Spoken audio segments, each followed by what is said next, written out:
A Fitness Today presents. Welcome to Season 7 of the Listen by Heart podcast, where we feature stories from women of the South China Sea. I'm your host, Jasmine, and we'll be like a drone flying over the peninsula to give you a bird's eye view from the capital city of Kuala Lumpur, through dense, deep green highlands to the east coast of Malaysia, land atop a coconut tree in Terengganu, and be faced with the ocean, the South China Sea. In your hand, her 2012 release book, King of the Sea. There begins the fascinating clan stories of Dina Zaman, a Malaysian writer. Hi Dina, how are you? Okay, I'm good. I'm never really good with podcasts and all, but I'm good. Yeah. Tell us more, Dina. Tell us more about stories from the Kings of the Sea. Well, actually, I don't know whether we should even start from there, As a writer, there's just so much. And King of the Sea isn't the most pivotal, right? I wrote that. I can tell you the background. I wrote that when I was doing my master's and I was missing my kampung in Terengganu. And then they were based on some stories my mum would tell me about some characters. And there were also characters, who fitted in and out of my late grandparents' home. And like, wow, this fella, the men, the women. And you're going, okay, this is really interesting. And then after that, I was in England and I wrote the story. Of course, certain bits as a writer, you exaggerate a bit or you create a bit more. But I think one reason why I jumped on your podcast was, it wasn't just because, yes, we promised for 3, 4, 5 years. But I started during COVID. It's not been easy, just like you, looking for my roots, And when I was young, I always heard about Cik Beda, the Chinese great-grandmother. But, people would talk and no one would say anything. It's not a Malay thing. It's a very Malaysian thing. Nobody actually takes family history very well. Oh, we'll get historians. That's why there are 3, 4, 5 versions. And I don't know. And her name is not what has been said, And it's not been easy. I've had some people trying to get this family history again about women, I've been quite irritated also because I tried for funding and someone said, oh, I know more than you. And I'm like, hello, you're not even related, But it just shows that interaction I had with that person said, what, you want to hijack? You cannot hijack. This is my family story. You don't know anything. Who is Cik Beda to you? Who is Cik Beda to you? Cik Beda is my great-grandmother. Great-grandmother. No, wait. So, great-great-grandmother. Okay? So, there are, as I said, many, many stories. What we know is that she was the wife of a Chinese trader. We think, all right, they're actually from Shanghai, they came to Singapore. And, traders, right? And you must remember, the east coast of Malaysia, especially Terengganu, it was a trading port that was even bigger and better than Malacca. Everyone kept looking at Malacca. No. We traded with Denmark. We traded with Japan. These are things that... And before we get back to Cik Beda, what happened was, it was also a site for Sufism. And it was very multicultural. So at that time, it was a port where, I think it was a sexier port. But what I hear is that when our colonial masters came, they wanted the resources that we had, the oil and gas, you name it lah. So habis lah, And it was such a shame. So Cik Beda's story is really interesting. So she came because now we had so many stories lah. Some said no. Is that the Sultan, that's one Ahmad before he had the big hoo-ha with his brother and Full name. Okay, I don't have it now. I was supposed to bring the diary, but but anyway, one Ahmad, right, was part of a ruling clan in pre-modern Pahang, Royal Pahang, yeah? So he was having this big tiff with one of his brothers. Negotiated, and it was a huge hullabaloo. He went to Johor, negotiated British, and then he became a sultan, and then named himself Tengku Sultan Ahmad Muazzam. So there are many stories, as I said. One was that he fell in love with her because he had never seen someone so fair, and bargained with a husband and said, okay, if you divorce your wife and I can marry her, I'll give you tanah lah. We don't know whether that story is true. It's a popular story among the family. And then what happened was, he did, but he got no land lah. So I guess the beginnings of brokering and negotiating business lah happened then. There were other stories that the husband was murdered. But if you look at Hugh Clifford, even though his book is like, wow, damn racist, like the things he said about us Asians, right? But he did say this, that she ran away because she complained to him, said, I don't want to, her husband met him and said, there is this man who's chasing after my wife. Please look into it. And then we're not too sure because a lot of things are muddled up. Some say that he died and she ran away, or they both ran away. So who is this woman that is Cik Beda? It does. If you look at all these books, right? Well, she stayed on and married him. So it can't be that couple who ran off back to Singapore, So there's a bit of that there are a few stories. There are a few stories and we're not too sure. Anyway, so she then married Sultan Muazzam, right? Sultan Ahmad Muazzam Shah, and she became a second wife or the third wife, depending on who you talk to. But when she came with an entourage. All her Chinese maids, I don't think it was a real entourage, but maybe a cook and all that. I mean, that's how everyone traveled then, right? Not all. She came. Everyone converted to Islam. So at that time, when I spoke to people, did they convert because they believed in it? I said, look, it was how it was before. And if you look at books like Islam in Malaysia, I keep referring to Khairuddin Al-Junaid's books because I feel that it's the most clear-cut when it talks about, Islamic punya conversions and all. People treat it, security, trade, you name it. Well, she's in front of me, that kind of thing. Okay? And that was how it was. And then she had a daughter, Tengku Ampuan Mariam. Now, by then, a lot of people said that Tengku Ampuan Mariam was actually the one who's promoting gamelan, she made it. But when Cik Beda was living in Pekan, Pahang, she became, she adopted a new religion, new culture, and she fell in love with gamelan. And gamelan, the whole thing was actually inspired by the Sultan's travels to Riau Lingga. So if you look at all this royal punya ni, it would seem that the roots of royal punya ni lah, whether they were known as Tengku or Sultan is another thing. Semua datang from Riau Lingga, right? So she fell in love. They were always going to Indonesia, listening to all this, at all this, not conferences, sorry, this big things, And then she actually transferred that love to the daughter. The daughter then, Tengku Ampuan Mariam, married Sultan Sulaiman of Terengganu. They both loved each other very much. And they both were crazy about gamelan. I'm actually trying to get the original diary. Now, let me tell you this, Jasmine. You're going to pengsan, That diary was actually given to me. And when I got married, my mother had this harebrained scheme of giving it to a royal VIP. Don't ask me why, okay?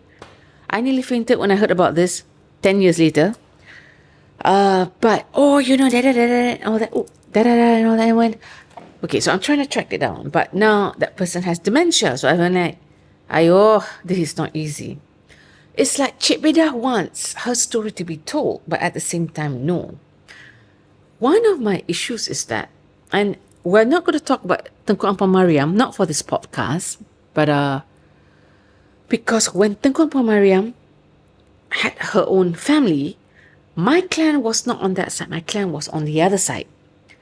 So it's not because there's rivalry or anything. It'll be simpler for me to talk about this. So I did ask, why is her name Lain? It's not this, it's not that. Could it be because she's the second wife and she was a convert, she was Chinese normally, that's why her history was wiped out, or nobody wrote about it? Or was it because nobody really bothered? I'm trying to see, you were saying Riau Lingga, right? Yeah. So let's just have a look at the map. Yeah. So you say that from Terengganu, yes, it's very, very Yeah. obvious that Yeah. Terengganu was the heart of Yeah. the South China Sea. Yeah. So it was. I am supposed to see one professor, but ayo, Jasmine running, this little outfit. Most times when I have free time, I just sleep, But it is very, very interesting. So that's one story. And I said, that's me, and I feel, honestly, to be honest, if ikut hati lah, right? If there were like really generous grants, because I'm a great believer in one thing. Just because you produce stories or research, you shouldn't be paid less than the NGO rates. I feel that a lot of people don't value knowledge. Sometimes when I was just talking to a friend and he had this really generous grant many, many years ago. It was when he was in Cambridge. And I just said, wow, you were given that much? He said, yeah lah, hidup style lah. But he really went away here and there to do his work. And there was so much. And I just said, gosh, I wish I could find this kind of, this kind of grant. So that is it in a nutshell. But I feel that, and I now encourage. I met this girl, one of my readers, right? She's from Terengganu too. When you say one of your readers, what do you mean? Okay, they've always followed me from my columns and my books, And now we are friends on Instagram. So I don't always meet readers because it does exhaust you. But I thought, okay, you have a good vibe. So met her, introduced her family, and she told me she's got Japanese blood. Ayo, I went like, wow. And I'm not going to tell you this story because it's her story. But I told her, you really need to write this down. Ayo, but I'm in a corporate. I said, at the very least, you're leaving something for your family. It's not just about harta. I have frustration with my family because when I ask them, oh, you ask this so and so lah. And some of these people can be very, very kedekut with their knowledge. You come to Pekan. You go all the way to Pekan, he's not there. He or she's not there. I did this in Terengganu. I went all the way for this Malayland thing. I'm not coming. Why? I just don't want to.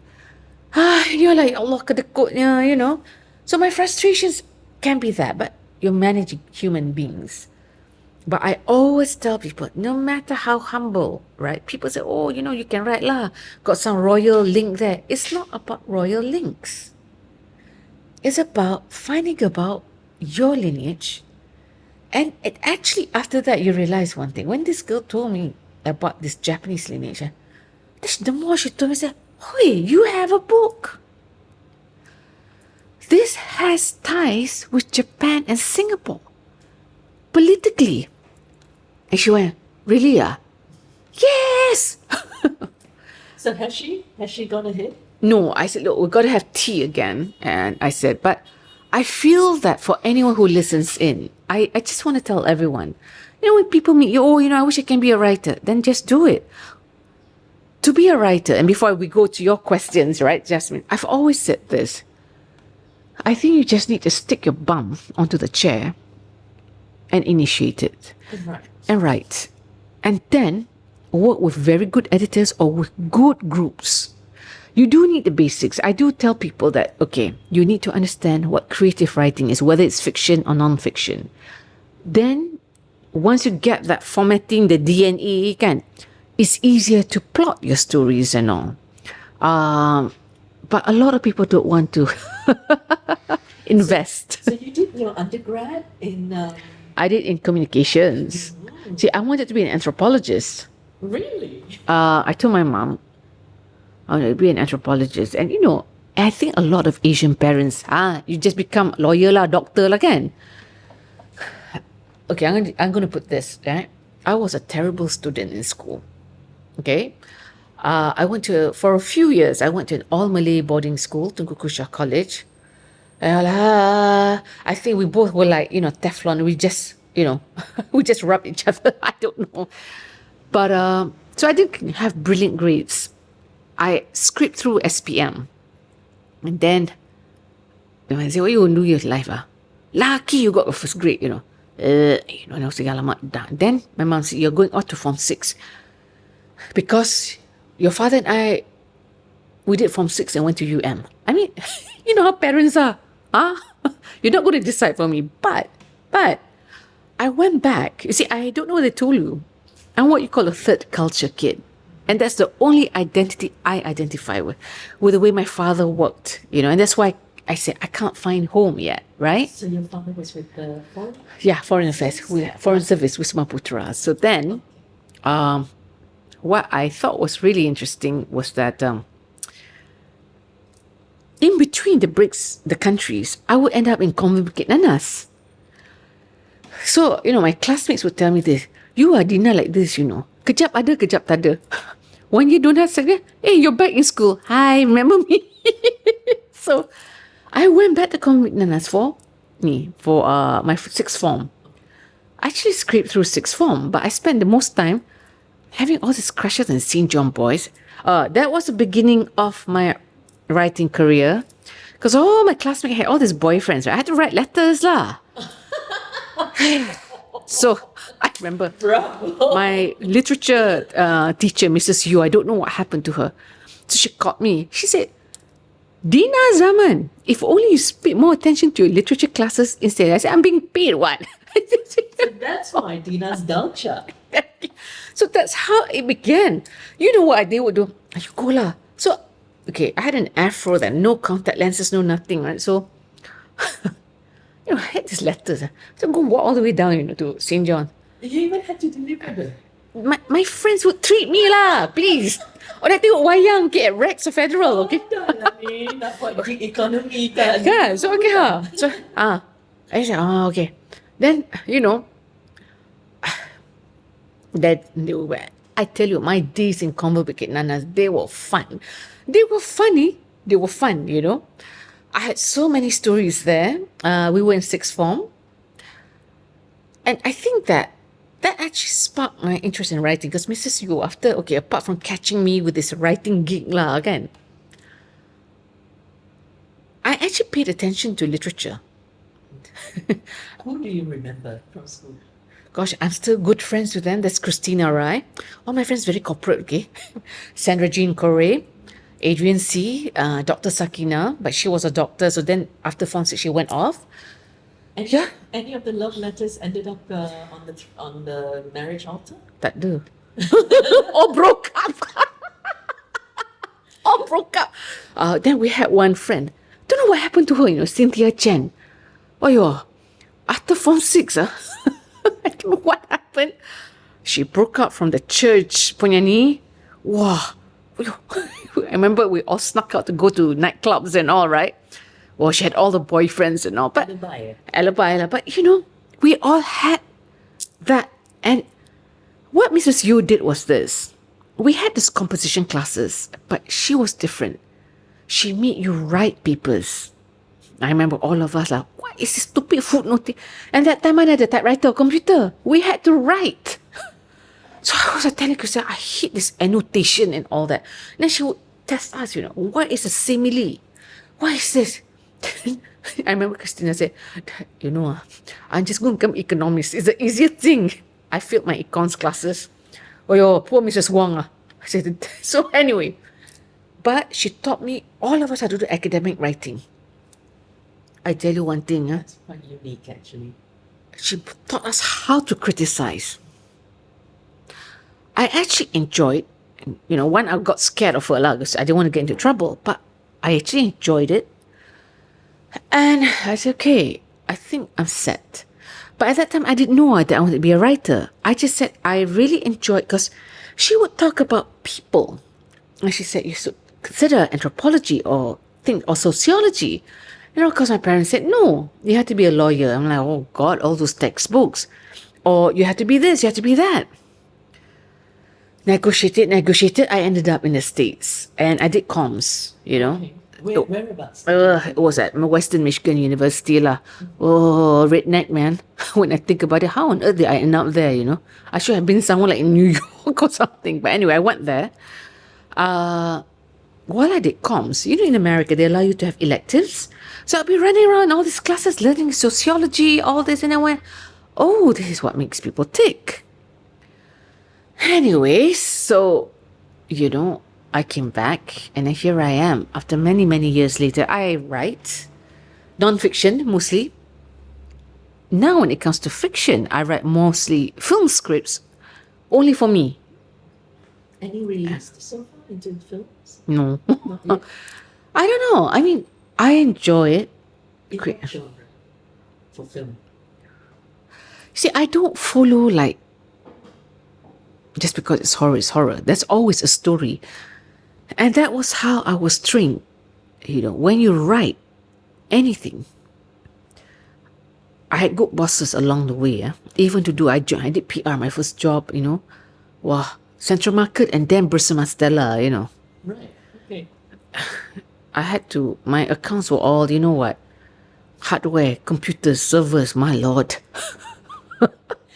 Very creative. But, yeah, as she said, you have to find a story. And I'm like, this is a stupid quota. I used to get into trouble. God, I don't know what happened to my managers. They had such a hard time with me. I said, I don't want to write about computers. This is shit. But you learn about the story, No matter how difficult it was, you're like, okay lah, goreng lah. And that's how it is. So the films, I don't know, you probably can fall that it's a coming of age story. It could be a horror film. Right now, I'm just enjoying it. Yeah. How many film scripts do you have under your belt? That's not seen the light of the day. I've got 2. Okay. All right. And it's like, oh, this is fun. Are you going to submit them for a competition? Just No. for fun? I don't know. Sundance is looking. Actually, you know what I'm looking for? I'm just actually looking for a community. Just people who just write scripts and see where it goes. Because I think basically all of this is you just write lah and see, So, yeah. But back to you, Jasmine. I've been talking a lot. No, but that's what this is all about. So, Dina, thank you.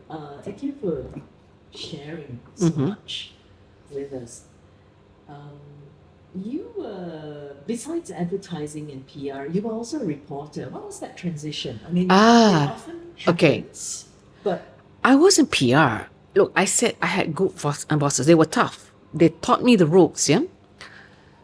But by then, what was I doing? Oh, one day I faxed a story, a column.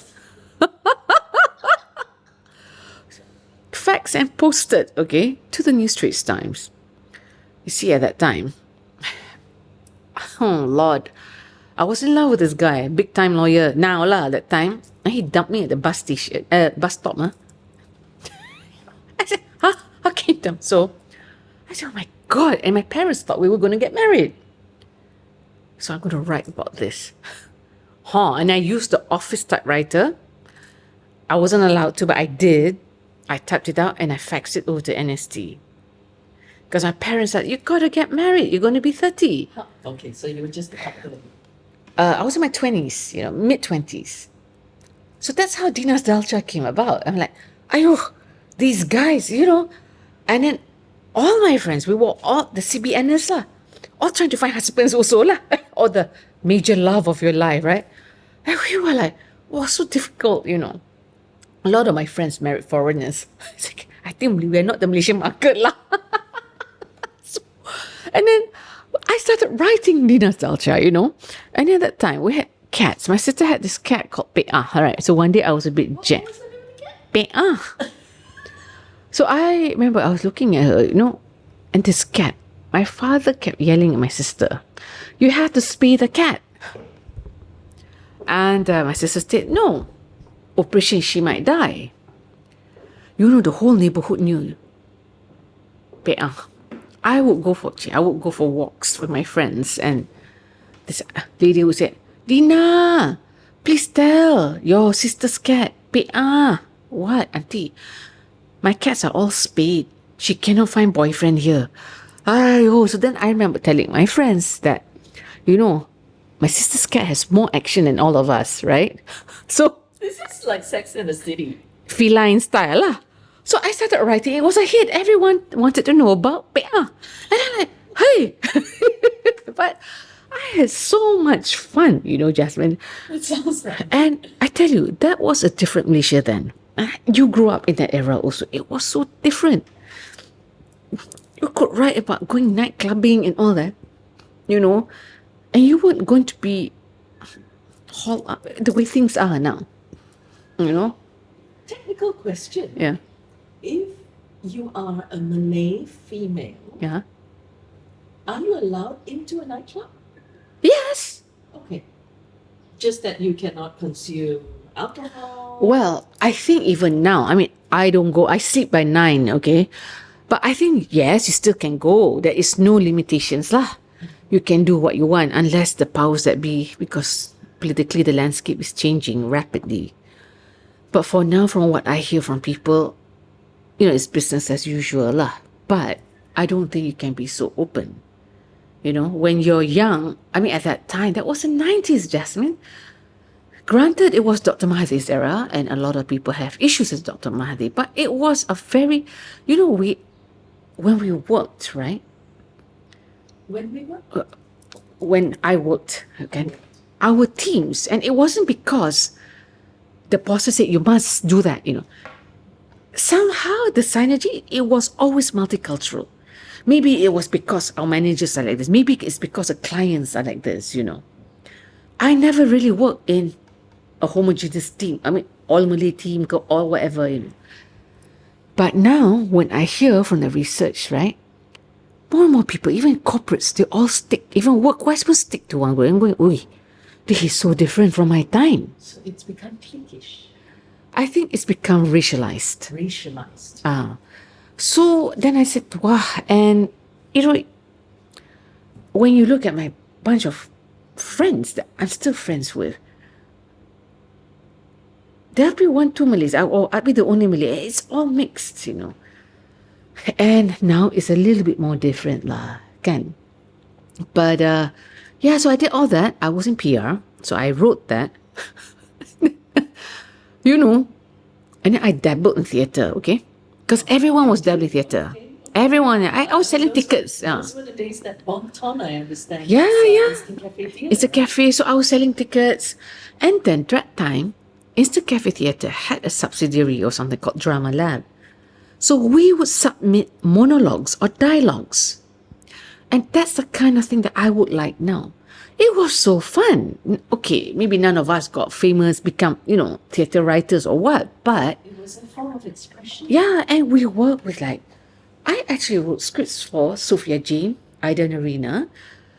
It was, within the confines, but it was for us at that time. We were it was so nice to hear. And Zahir was a really great mentor. Zahir would say, okay, maybe... Yeah. So yeah. So he said, maybe it should sound better if you use these words. But for me at that time, I was like, wow, best year, I don't know whether the kids now have that. I'm sure they do, right? But that sense of little community, and as I said, I'm not really fussed about being published or produced, but that to have friends to talk about this, it would be great, So anyway, what happened was, because of that Drama Lab thing, my friend worked in Astro, and she said, we're looking for someone to set up commissioning department. Our bosses are Mahadi J. Murad and Suhaimi Bapa. By that time, I was thinking, I think my days in PR are over. Look, they are fantastic. But I said, if I got to do another computer punya client, I'm going to cry, So I said, what do I do? You read scripts and approve and see. You see, my whole life. Now, jury. So the parents, right? The moment they heard Astro, big corporate lah. They didn't know I was doing all this creative stuff. But I did. And it was, it was really good because then we were trained what scripts were. We had people coming from the National Film and Television School of Beaconsfield. We learned, again, story, and I remember going, wow, this is quite tough, but once you got it, you click. At that time, I was writing Dina's Dalcha. Okay, I was very straightforward lah. Kan kucing lah, our abysmal love lives, taking the bus to work, Then I did my master's. While you were at Astro? No, I went for someone in the British Council, I believe it's Elizabeth Cardosa, who said, why don't you try for the Chevrolet? And I went, I didn't know what it was. There was no internet. And I said, I only write about rubbish. I said, look, just give it a go. I did. I got it. And I remember there was this guy. I said, I went for this interview, and there was this guy, all polished and all. And I said, hi, I'm Dina. So I said, oh, where are you planning to go, Kan? I said, oh, I'm going off to Oxford. I'm going to study something very intellectual lah. Or me. Then he didn't talk to me after that, you know. So anyway, I was like, okay lah, so sombong. Anyway, I went, I got it, and I went, oh, you know, like, okay, this is fun. And then I got it and I came back. I had a grand time in England. I was supposed to write a great Malaysian novel, which never happened. It became my script. But I did come back, right, with all these things, which all became I Am Muslim. I see. So I Am Muslim is not, it basically is a compilation of articles. Articles, yeah. And, okay, But so the general theme was about identity. identity. So, no, really, that was it. I came back, right? And then I didn't work for 2-3 years. I thought, okay, I was just freelancing and all that lah. Then Malaysia Kini was looking, you know? Okay, so, all right, so we got about 5-10 more minutes. Okay, so what happened is that I remember Malaysia Kini was advertising for an editor. They took me in. I don't know why they took me in. I think they just needed someone to do copy editing, and that was really my job. Then Stephen and Prem came, hey, you know, you used to write Dina's Dalcha. I said, yeah, but it's rubbish. I said, lah. Well, apart from just copy editing, and I was actually very happy just copy editing. I am actually not a very ambitious person. Even with Iman, this is like, oh, this is a great idea. What do you do now? 8 years later, I'm like, oh, I'm tired already. But I went, and he said, you know, we'll give you a month. Why don't you do a column? I panicked just like, oh my God, what am I going to do? Panic. At that time, Malaysia Kini had what sort of audience? Were they already quite well accepted at that time? I think it was I think maybe I joined Malaysia Kini, it's 5th year, you know. 5th year. 5th year. By then, it was the newspaper. Oh, it was also fun. Hishamuddin Rais University, Bangsar Utama was above us. Every Friday, there was some sort of party, okay? Anyway, so, it was good. I came back, I spoke to a friend, and he says, now why don't you interview me? And then interview for what? I help you lah. Because he says, I'm going to be 40. And you know, when you turn 40, you have a path. Because if you don't take that path, that means you won't be a good Muslim. So that was my first article. And somehow readers started liking it, saying, oh. Then I started interviewing all my friends. Anyone and everyone, including former gangsters, you know. Was it all about just urban Malay Muslims? What it mean to be Muslim? 2 years. I had some hairy experiences. And then it became a book. And then after that, I wrote The Holy Men, Holy Women. Because I said, I don't think I can do any more this Muslim identity thing. That was good. I actually had more fun with Holy Men, Holy Women. But, my neck. I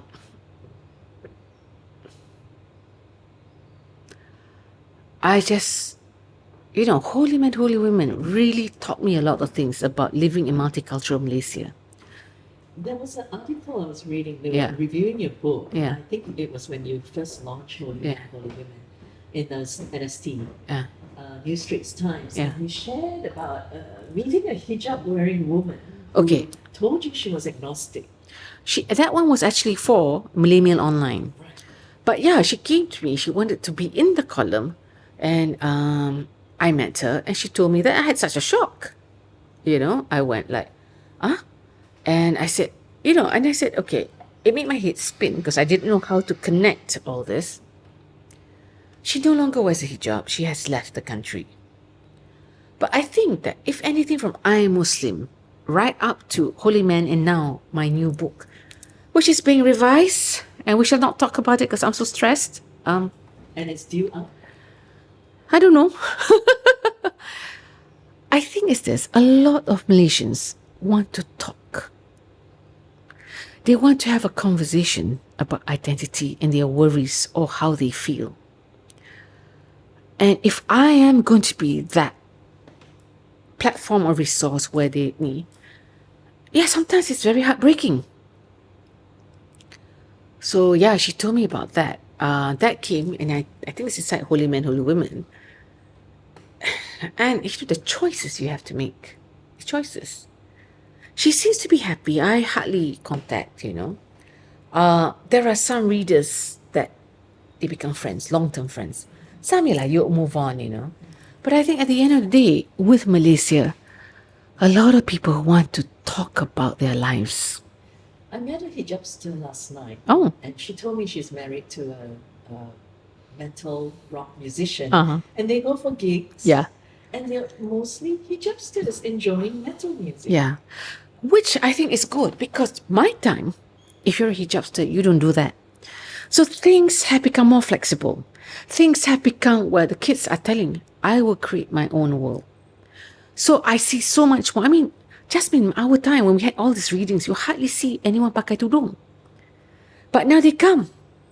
That day when you met, there was one tall girl. She's a PhD student, Ruby. Yes. She and a group of friends go for everything.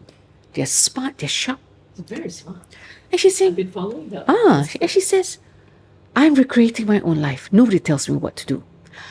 And I'm glad that they are doing this, because they're like, well, we have this framework, but we also have a life.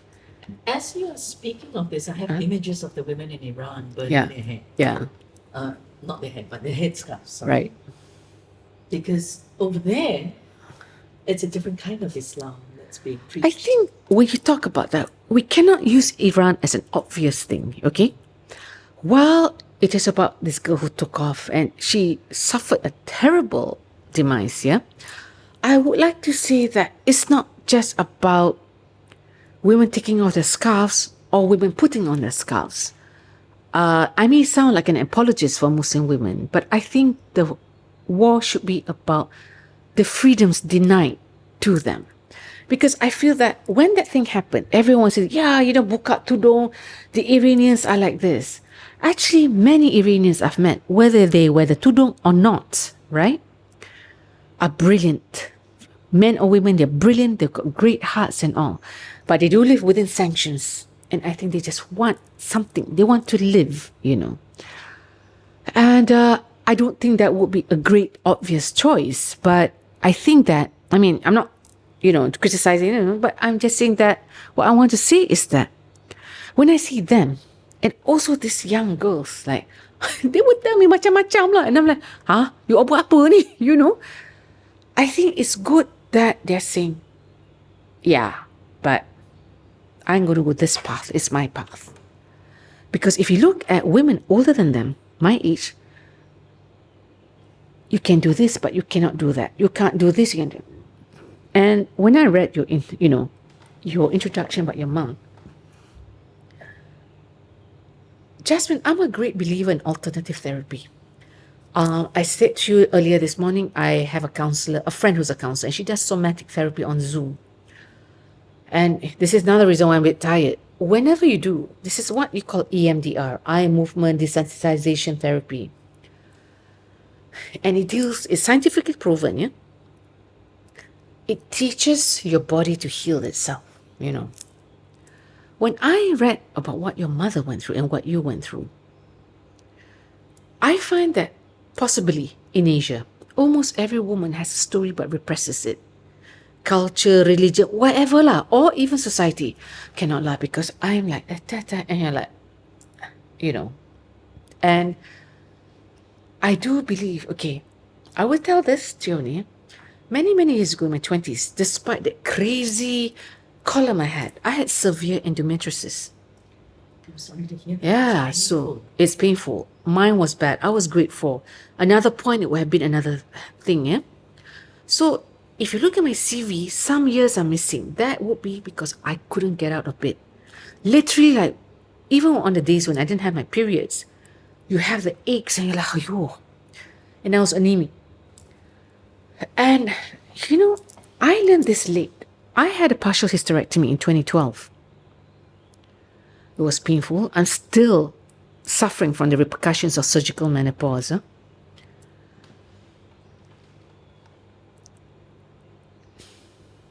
But after that, learning, writing stories and all, and I said, I got to be freer about even though I was writing all this thing, I was working within a certain paradigm. But one thing about menopause, it does free you because one, you're like, whatever, you don't have any. And two, you think to yourself, and it's like a switch in your head. I'm going to do what I want to do. So I started doing all this somatic thing. And I really believe because when you are not true to yourself, you don't tell these stories, even writing and all that kind, you will get sick. I'm even talking about even if you have problems, you need to let it out.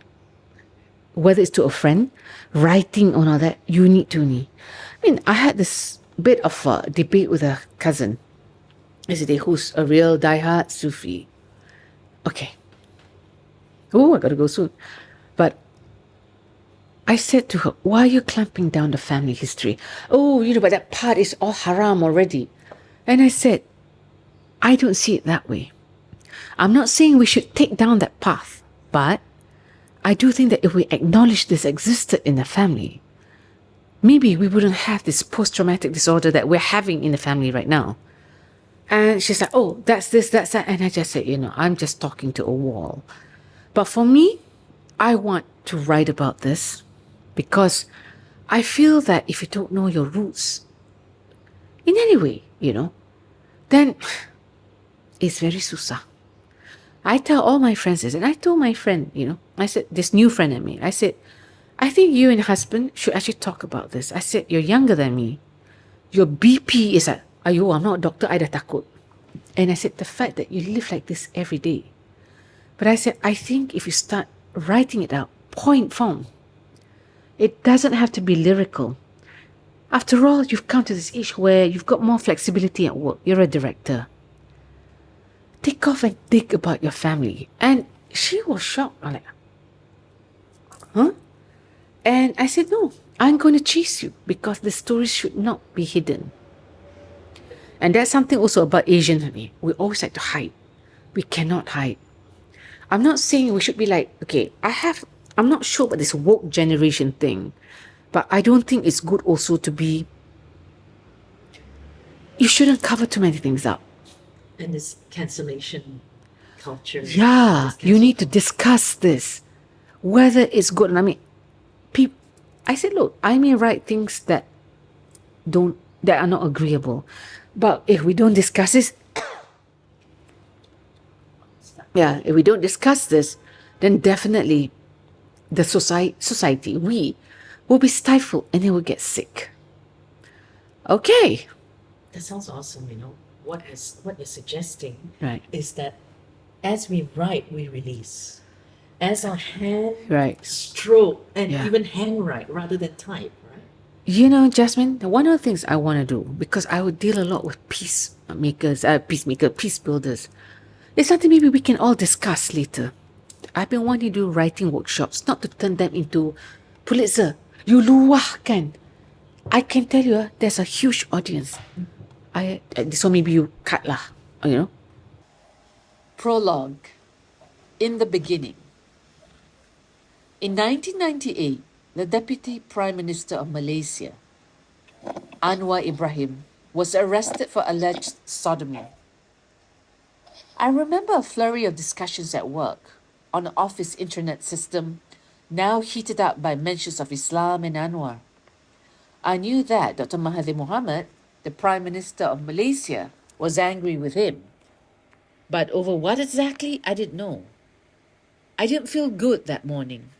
And once deep inside the commissioning department and production of the fledgling broadcasting station where we worked odd hours, it took a different medium for the news to reach me.